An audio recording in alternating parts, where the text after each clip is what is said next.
Welcome everybody, my name is James Fry and I'm an English teacher in the Newton-Conover City School System in Catawba County, North Carolina.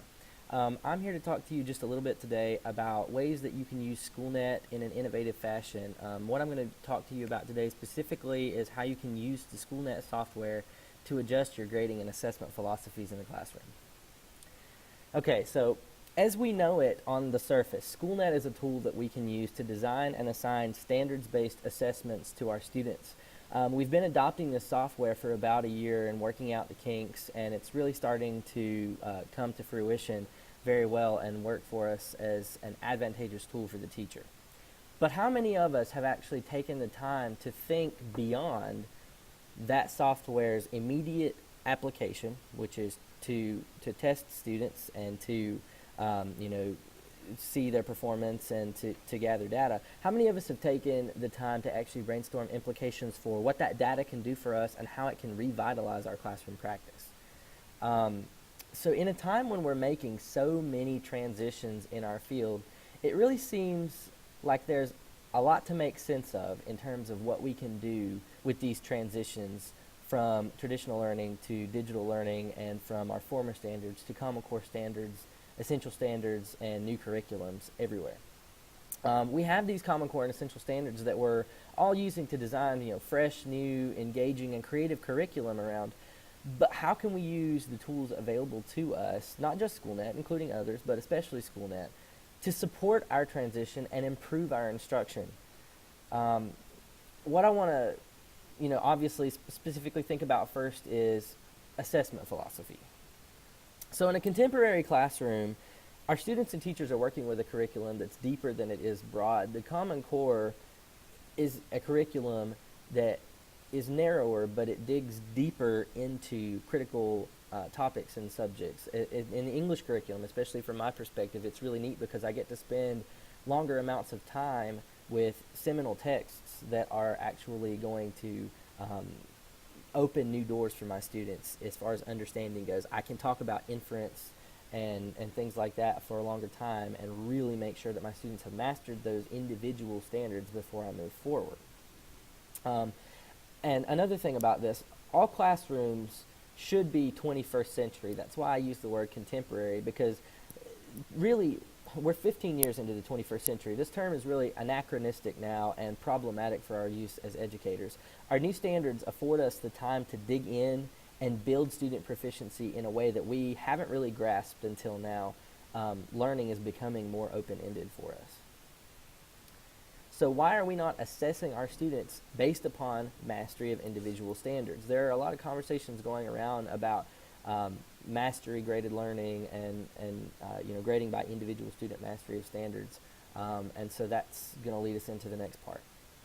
So there's this new grading practice. It's fairly new in the last several years, called standards-based grading. Many of you have probably heard of it. SchoolNet is a software that lends itself well to standards-based grading because standards-based grading involves measuring student proficiency on well-defined course objectives. So when we're talking about grading by standard, it's not necessarily about assigning, grades to students that reflect, their performance on an individual assignment that may have covered more than one standard. It's about taking, maybe a group of 3 assignments that were designed to assess one standard and one student's mastery of that standard, and using that to determine whether or not they've actually grasped the material. It's really more personalized and more individualized, and it's going to benefit you and your students more in the long run because the data is going to be something that you can really work with to improve your instruction. So you can see this is like an overview of standards-based grading. So scores are going to look differently, obviously. It's not going to be necessarily numeric. A score of P, pass, meets the grade level standard by demonstrating proficiency of the content or processes for the measurement topic. I means in progress toward meeting it. You haven't quite gotten there, but you're on track. N, not making progress or making minimal progress toward meeting the grade level standard. M, missing data. That's the same as a traditional grade book. And then not English proficient. You can use that for English as a second language students for 2 marking periods. So this is just an example of a rubric. Your standards-based grading can be a whole lot more dynamic and prolific than what you see here in this example. This is just an example of how it works. It's kind of like a red light, yellow light, green light system for student proficiency. It also doesn't punish students for not mastering a standard 2 months prior when they may master it 2 months later and fully grasp it. It doesn't punish them for that 60 they may have earned on an assignment because they did prove later on that they had mastered the material that was in that assignment. So now you're probably wondering, how can I use SchoolNet to reimagine and redefine my assessment philosophies? We've talked about SchoolNet as a software. We've talked about these assessment philosophies, specifically standards-based grading. The first thing you can do is align your assessments in SchoolNet that you create to your standards, but here's the trick. Do it one standard at a time. If you do this, you're going to get data on your student performance specific to that standard that's going to help you guide your instruction.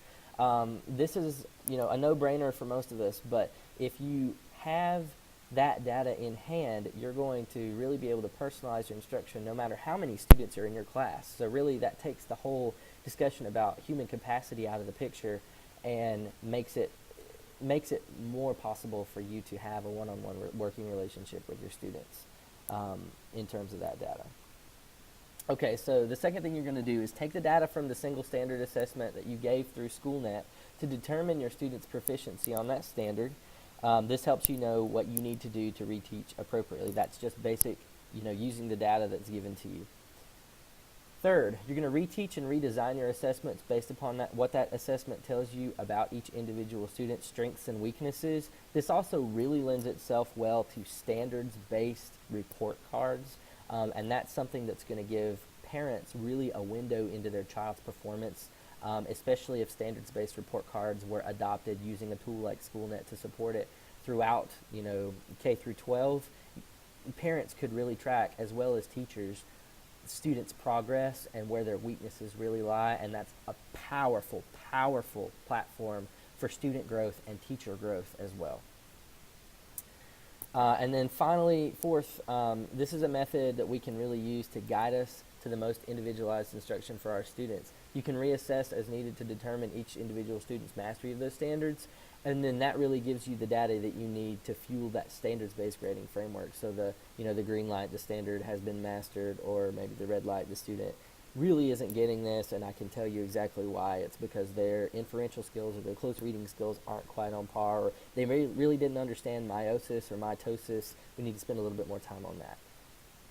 So another question you may be thinking, why on earth does this matter to me? Why do I need to take extra time out of my day to design these assessments and give these to my students? Why do I need to redefine what I'm doing? Maybe you're a teacher who teaches with traditional practices and they work really well for you. Well, there are several reasons why this is a beneficial strategy.